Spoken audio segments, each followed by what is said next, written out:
Good morning students. Very good morning students. आज हमारा topic है इलेक्ट्रोस्टैटिक्स ऑफ कंडक्टर, यानी behaviour of conductor when placed in external electric field. Students,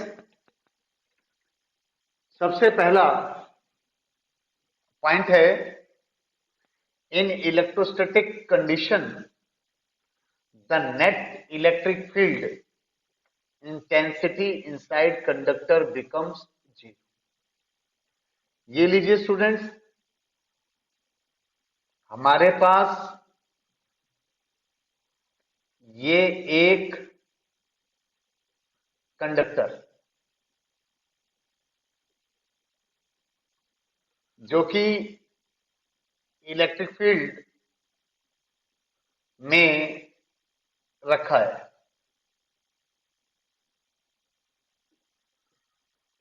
ये electric field outside, ये लीजिए electric field. जैसे जैसे दूर जा रहे हैं इलेक्ट्रिक फील्ड वीक होती जा रही है। ये एरो के साइन, ये तीर के निशान, ये रिप्रेजेंट कर रहे हैं कि जैसे जैसे दूर जा रहे हैं इलेक्ट्रिक फील्ड वीक होती जा रही है।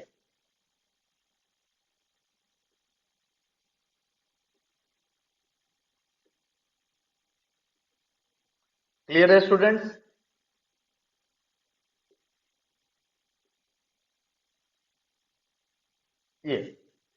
ये हमारे पास एक कंडक्टर जो कि इलेक्ट्रिक फील्ड में रखा है। तो सबसे पहले क्या होगा, due to phenomena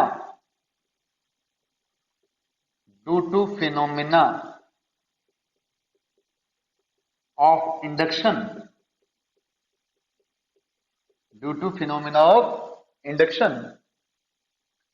free electron present inside conductor experience force।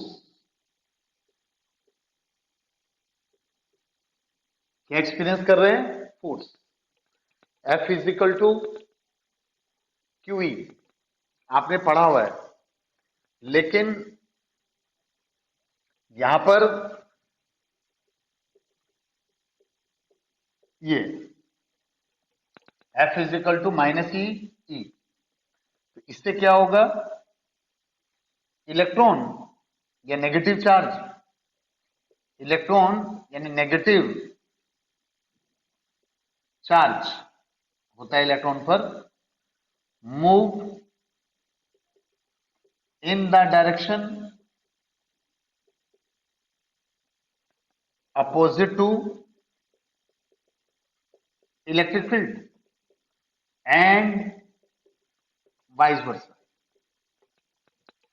यानी कंडक्टर के अंदर स्टूडेंट्स, कंडक्टर के अंदर फ्री इलेक्ट्रॉन्स हैं जो मूव कर रहे हैं, रैंडमली मूव कर रहे हैं। लेकिन जब उसको एक्सटर्नल इलेक्ट्रिक फील्ड में रख दिया, कंडक्टर को जब हमने एक्सटर्नल इलेक्ट्रिक फील्ड में रख दिया, तो जो इसके अंदर इलेक्ट्रॉन्स हैं वो opposite to electric field move करेंगे। याद, अपोजिट टू इलेक्ट्रिक फील्ड। और जो पॉजिटिव आयंस हैं वो इधर चले जाएंगे, और माइनस चार्ज के इधर आने से, प्लस के इधर आने से यहां पर एक और इलेक्ट्रिक फील्ड डेवलप हो जाएगी जिसको कहते हैं इंटरनल इलेक्ट्रिक फील्ड। ये कौन सी इलेक्ट्रिक फील्ड है? देखो, ये कौन सी इलेक्ट्रिक फील्ड है? इलेक्ट्रिक फील्ड जो आउटसाइड है। और ये कौन सी है? इंटरनल। तो electron move in the direction opposite to electric field and vice versa, यानी positive charge move in the direction of electric field. और ये इंटरनल इलेक्ट्रिक फील्ड। तीसरा, until और unless EO प्लस EI, जब तक इन दोनों का वेक्टर सम, जब तक इन दोनों का वेक्टर सम जीरो ना हो जाए, जब तक इन दोनों का वेक्टर सम जीरो ना हो जाए। क्लियर है? मेरे कहने का मतलब है कि अगर if EO is equal to E, अगर ये इलेक्ट्रिक फील्ड E है तो इंटरनल इलेक्ट्रिक फील्ड भी E, that is both external, that is both external electric field and internal electric field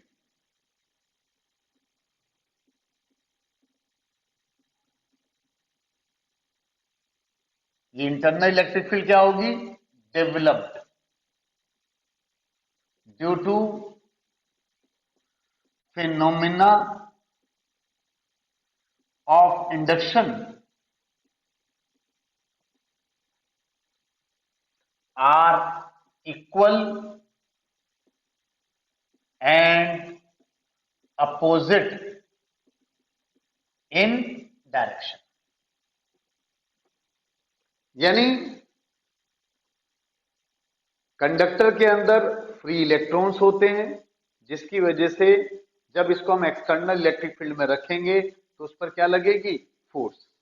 और इस केस में फोर्स क्या होगी? Minus E not.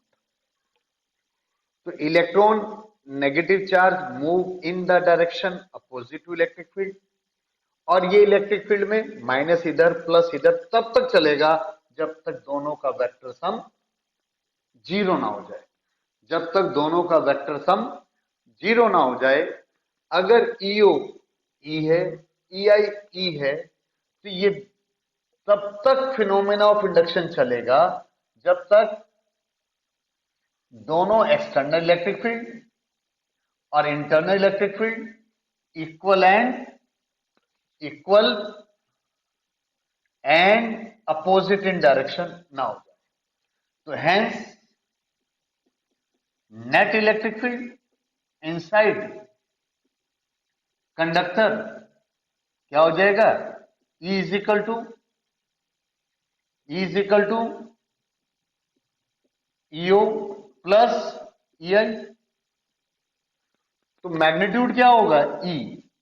EO किसके इक्वल है? E के, माइनस EI क्योंकि इसकी डायरेक्शन अपोजिट है। तो net electric field inside the conductor क्या आ गया? जीरो। स्टूडेंट्स, जब कंडक्टर को इलेक्ट्रिक फील्ड में रखते हैं तो due to phenomena of induction free electron present inside conductor experience force, जिसकी वजह से electron negative charge in the direction opposite to electric field move करते हैं, और positive charge in the direction of electric field move करते हैं। So that तब तक मूव करते हैं जब तक इन दोनों का वेक्टर सम जीरो ना हो जाए। अगर मैं इसको ईओ को, ये जो ईओ है इसको ई मान लेता हूं, और EI भी, यानी ये प्रोसेस तब तक चलेगा जब ये दोनों के दोनों इक्वल ना हो जाए, that is both external electric field and internal electric field are equal and opposite in direction. तो net electric field inside the conductor क्या हो जाएगा? ये फॉर्मूला है, ईओ को ई रखा, EI को माइनस ई रखा। क्यों? इधर वाले को प्लस लिया और इधर वाले को माइनस। तो दैट्स वाई, यानी इलेक्ट्रोस्टैटिक कंडीशन में net electric field inside conductor becomes zero. Inside conductor becomes zero. दूसरा पॉइंट यहां पर बताता हूं मैं। दूसरा पॉइंट स्टूडेंट्स, दूसरा पॉइंट है हमारे पास charge resides on the outer surface. दूसरा, charge resides on outer surface and net charge inside conductor is zero and net charge inside conductor is zero। Students, इसका मतलब ये हुआ charge resides on outer surface and net charge inside conductor is zero. ये लीजिए, ये मेरे पास एक conductor, ये क्या ले लिया मैंने? कंडक्टर। और इस कंडक्टर के लिए ये लीजिए, ये नेट चार्ज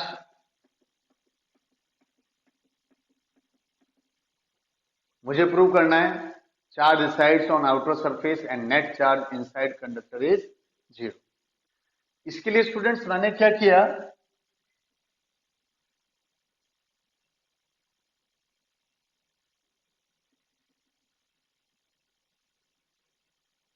ये क्या ड्रॉ कर लिया मैंने? Gaussian surface. क्या ड्रॉ कर लिया? Gaussian surface. और हमें पता है पहला point,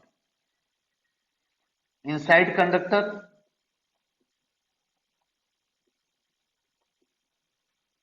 when placed in external electric field, when placed in external electric field, तो इसके अंदर इलेक्ट्रिक फील्ड क्या होती है?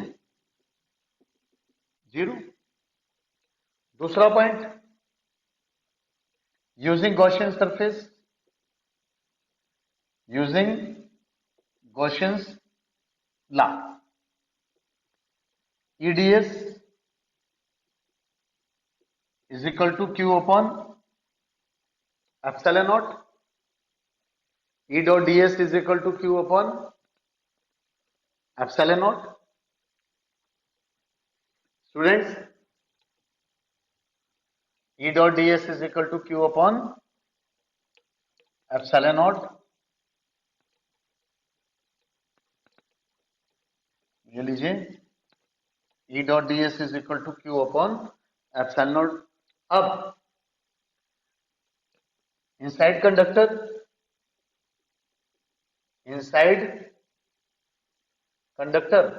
कहां से? From one. ई क्या होता है? जीरो। Hence zero is equal to Q upon epsilon naught, या Q is equal to zero. यानी इसका मतलब net charge inside the conductor is zero. इसका मतलब net charge inside the conductor is zero. इसका मतलब क्या हुआ?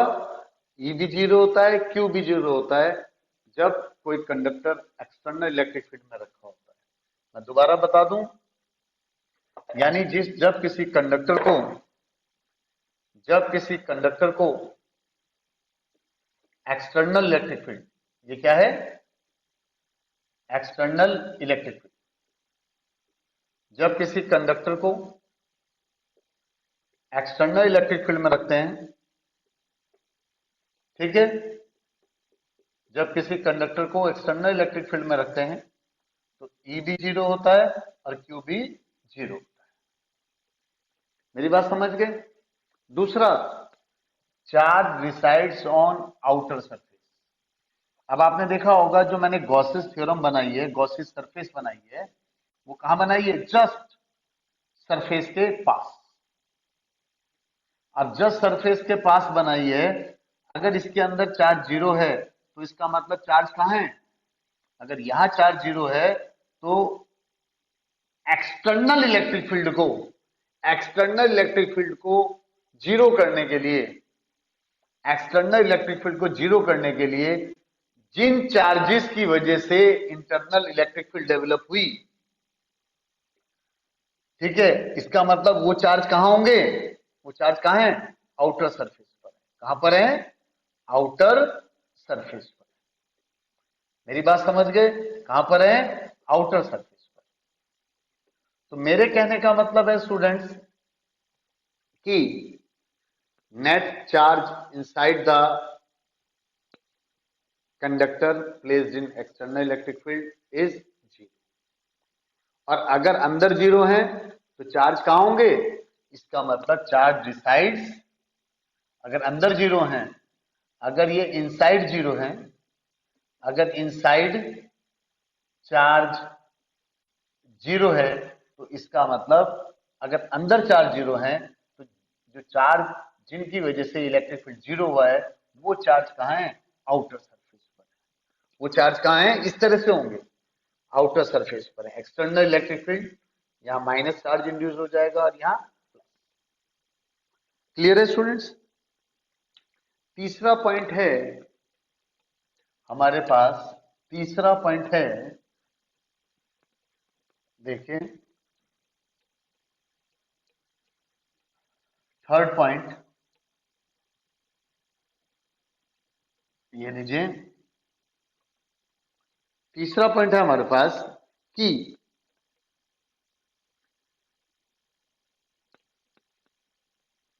A conductor a conductor is on equipotential surface, या कह लो और हैव कांस्टेंट और हैव कांस्टेंट पोटेंशियल। उसके ऊपर पोटेंशियल क्या होता है? कांस्टेंट। इसका मतलब ये हुआ कि जब किसी कंडक्टर को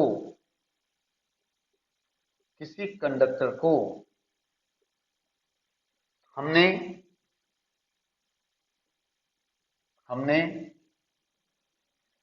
इलेक्ट्रिक फील्ड में रखा, किसमें रखा? इलेक्ट्रिक फील्ड में रखा,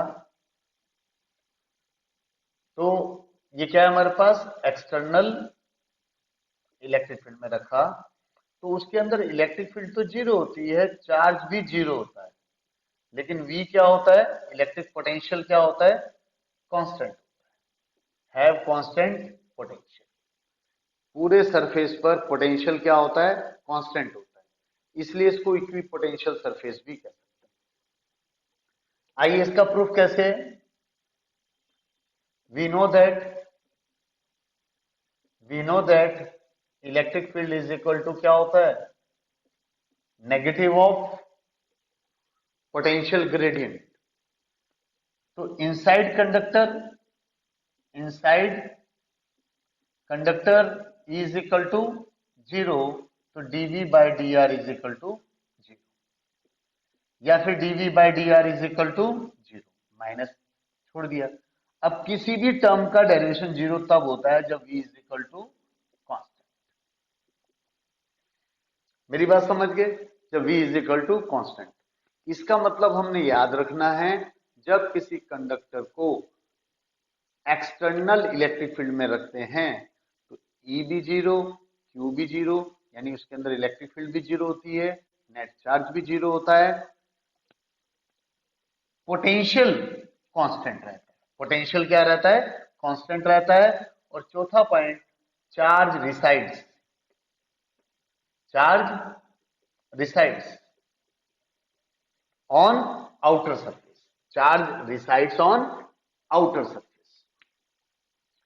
Next students, electric field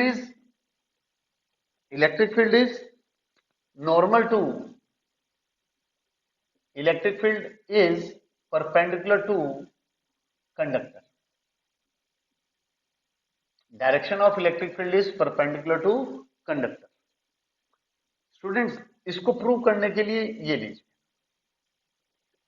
ये मेरे पास एक्सटर्नल इलेक्ट्रिक फील्ड, ये क्या है मेरे पास एक्सटर्नल इलेक्ट्रिक फील्ड, और ये एक्सटर्नल इलेक्ट्रिक फील्ड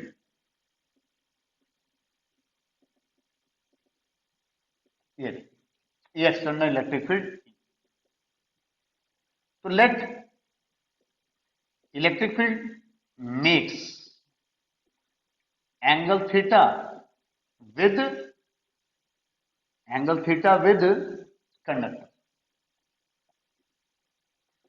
मैंने सपोज कर लिया, मतलब होता तो इलेक्ट्रिक फील्ड क्या है, इलेक्ट्रिक फील्ड क्या होती है, इलेक्ट्रिक फील्ड जो है इसके साथ कितना एंगल बनाती है 90। कितना एंगल बनाती है 90। यानी जो इलेक्ट्रिक फील्ड इसमें से जाएगी वो, ये जो इलेक्ट्रिक फील्ड इसमें से जाएगी कितना एंगल बनाएगी 90। देखिए मैंने सपोज कर लिया इलेक्ट्रिक फील्ड 90 एंगल ना बनाकर कितना एंगल बना रही है, यहां पर एंगल बना रही है इसके साथ थीटा एंगल बना रही है। कितना एंगल बना रही है, थीटा बना रही है। ठीक है, मतलब इलेक्ट्रिक फील्ड नॉर्मल नहीं है, it makes angle theta with conductor है, सॉरी विद कंडक्टर, ये थीटा। ठीक है, अब इसके दो कंपोनेंट्स होंगे, आप देख लें दो कंपोनेंट होंगे, एक तो ई कॉस थीटा और एक ई साइन थीटा। मेरी बात समझ गए। अब ई कॉस थीटा, क्योंकि पहला point charge is at rest, जो यहां पर चार्ज है वो किसमें है, रेस्ट में। चार्ज रेस्ट में है तो ई कॉस थीटा क्या होना चाहिए, जीरो। अब ई तो कभी जीरो होगा नहीं, तो इसका मतलब कौन जीरो होगा, कॉस थीटा। इसका मतलब कौन जीरो होगा, कॉस थीटा जीरो होगा। और अगर कॉस थीटा जीरो है, अगर कॉस थीटा जीरो है, इसका मतलब theta is equal to 90 degree. Hence, our assumption is wrong. Electric field makes angle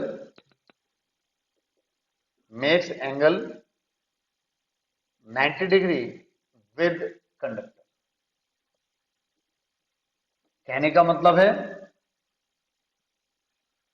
ये, अगर ये कंडक्टर है, कंडक्टर के अंदर से जो इलेक्ट्रिक फील्ड, ये जो इलेक्ट्रिक फील्ड है ये कितना एंगल बना रही है 90। कंडक्टर से जो इलेक्ट्रिक फील्ड है वो कितना एंगल बनाएगी, चाहे वो अंदर जा रही है, मेरी बात समझ गए, चाहे वो अंदर जा रही है, यानी वो कितना एंगल बनाएगी 90। चाहे वो अंदर जा रही है चाहे वो बाहर जा रही है, इलेक्ट्रिक फील्ड सरफेस के साथ कितना एंगल बनाती है 90 डिग्री का एंगल बनाती है। आप देख लें स्टूडेंट्स, आप नोट करना चाहें नोट कर सकते हैं, कहीं कोई डाउट हो आप वीडियो को 2 बार देखें, बहुत ही ध्यान से देखें। मैं बड़ा ही सिंपल और ब्रीफ कंसेप्ट आपको बता रहा हूं। ठीक है स्टूडेंट्स, इसके बाद हमारे पास है, ये लीजिए,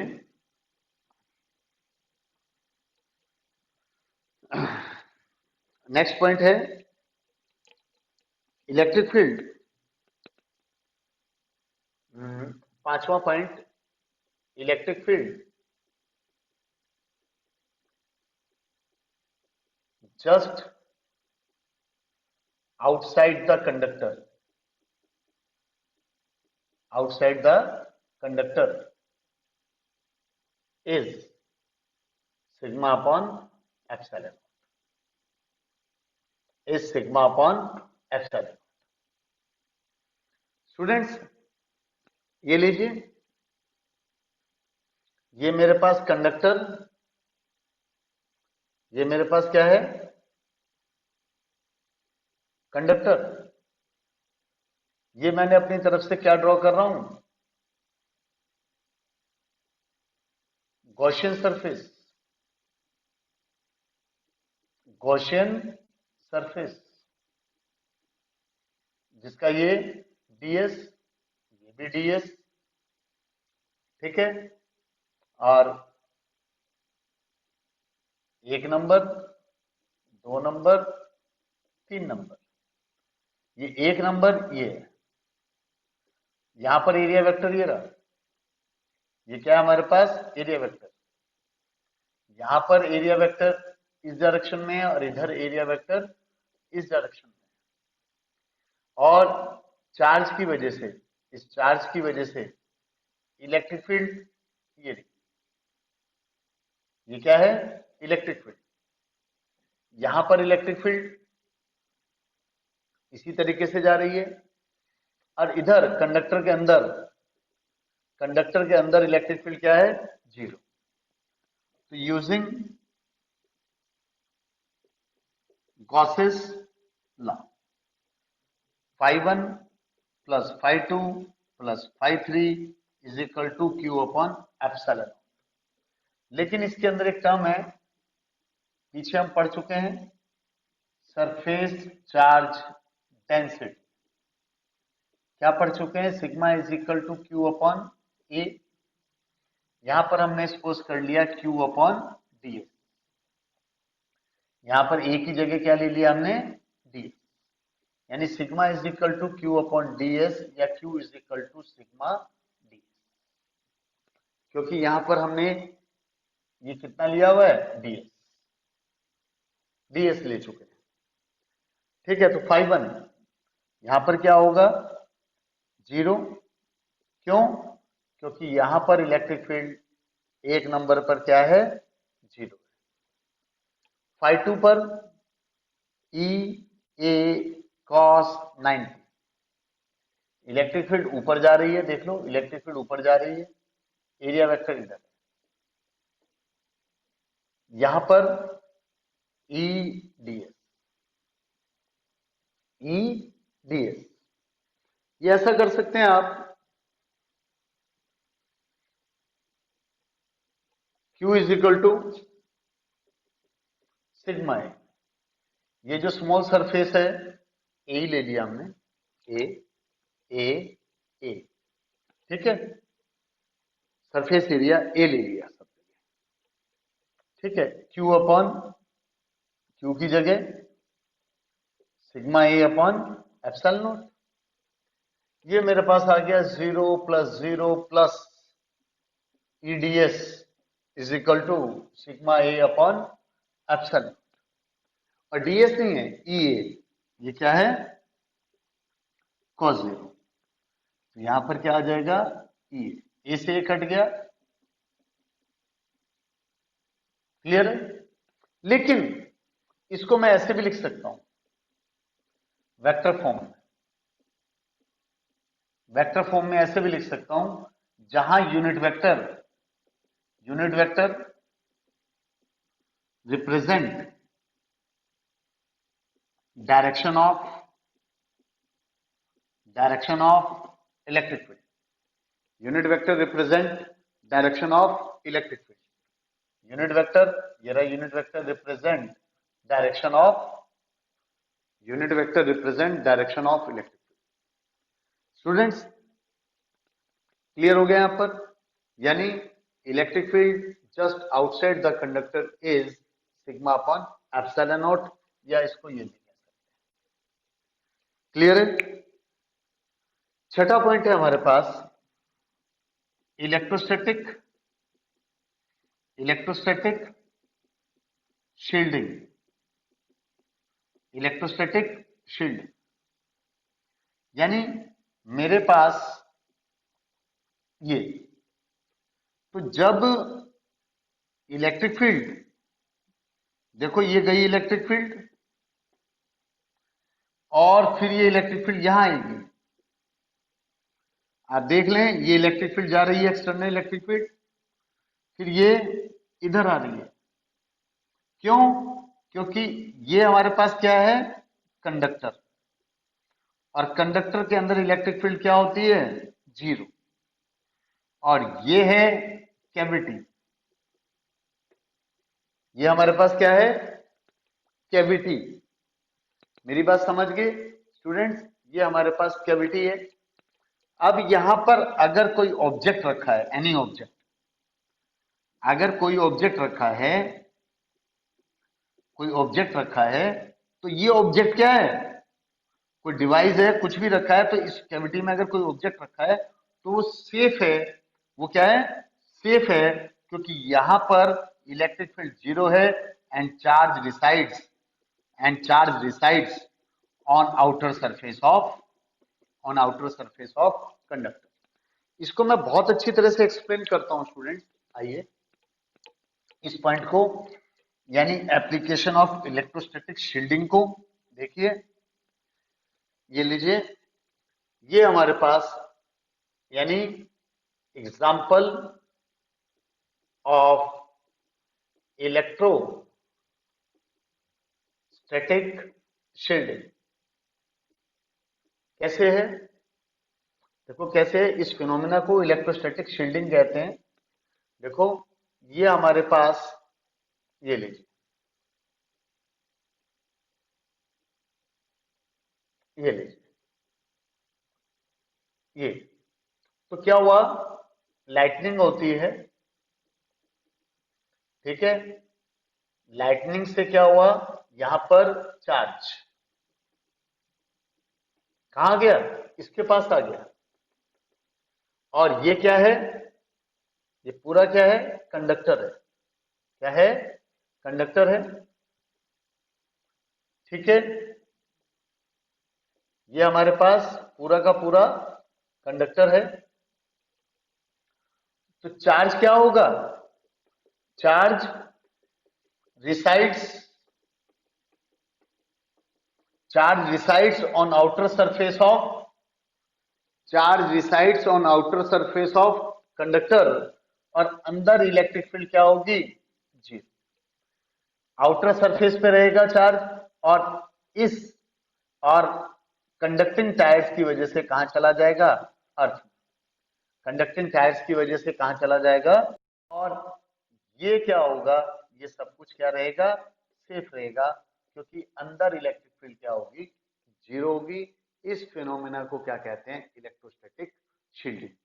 इस फिनोमिना को क्या कहते हैं, इलेक्ट्रोस्टैटिक शील्डिंग। ठीक है स्टूडेंट्स, आपको याद क्या रखना है, आपको याद रखना है कि जब, आपको याद रखना है कि जब हम किसी कंडक्टर को, जब किसी कंडक्टर को when conductor is placed in when conductor is placed in external electric field, जब किसी कंडक्टर को एक्सटर्नल इलेक्ट्रिक फील्ड में रख देते हैं तो उसके अंदर इलेक्ट्रिक फील्ड भी जीरो होता है, क्यू भी जीरो होता है, पोटेंशियल कांस्टेंट होता है, charge resides charge resides on outer surface, electric field normal to, electric field normal to, electric field जो होती है जो अंदर जा रही है और जो बाहर आ रही है, इलेक्ट्रिक फील्ड जो अंदर जा रही है और जो बाहर आ रही है वो कंडक्टर के साथ कितना एंगल बनाती है, 90 डिग्री का एंगल बनाती है। आपको याद रखना है, जस्ट आउटसाइड द कंडक्टर, बहुत इंपॉर्टेंट टॉपिक है। इलेक्ट्रिक फील्ड क्या होती है, सिग्मा अपॉन एप्सिलॉन नॉट, या कह लो vector E is equal to sigma upon epsilon naught unit vector eta, जहां यूनिट वेक्टर क्या रिप्रेजेंट करता है, डायरेक्शन। मेरी बात समझ गए। और इलेक्ट्रोस्टैटिक शील्डिंग वो मैंने आपको बता ही दिया। तो स्टूडेंट्स, इस तरह से आज मैंने आपको बताया कि जब किसी कंडक्टर को इलेक्ट्रिक फील्ड के अंदर रखते हैं, एक्सटर्नल इलेक्ट्रिक फील्ड के अंदर रखते हैं, तो उस प्रोसेस में कंडक्टर का कंडक्टर का बिहेवियर क्या होगा, प्रॉपर्टीज क्या हैं इन केस ऑफ इलेक्ट्रोस्टैटिक्स। ठीक है स्टूडेंट्स, तो ये आप पढ़ेंगे, ध्यान से पढ़ना, थ्योरेटिकल है। अगले वीडियो में हम फिर मिलेंगे, लेकिन ये सारी चीजें बहुत इंपॉर्टेंट है। ठीक है students, thank you very much.